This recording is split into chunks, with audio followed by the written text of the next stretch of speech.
Kino kiddiridde ssentebe w'akakiiko Engineer Badru Kiggundu okutegeeza nti akakiiko tekalina nsimbi zimala kutegeka kulonda kwa bonna. Minisita Anite agamba akakiiko kakoze amakubo gonna okusobola okufuna ensimbi abavubuka basobole okulonda abakulembeze baabwe ku mitendera gya wansi kubanga gye gino emirandira gy'enfuga ya demokrasiya. However serious their financial challenges may be or might be, but they have to take the issues of youth leadership as a priority because the young people represent 78% of the population.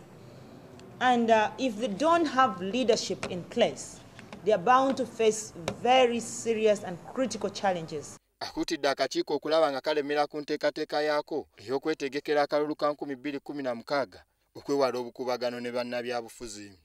Abavubuka mu Uganda bali ebitundu 75 ku buli 100 ekibawa enkizo mu nteekateeka z'eggwanga.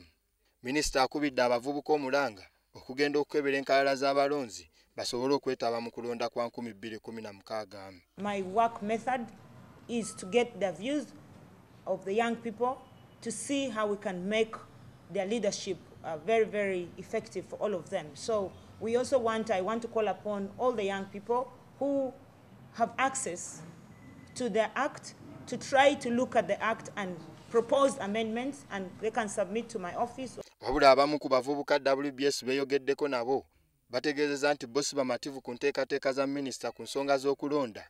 Beebuuza lwaki tebalindira ddala okulonda kwa bonna okusinga okwonoona ssente z'omuwi w'omusolo.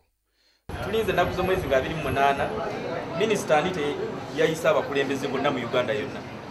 Tugenda kujja wano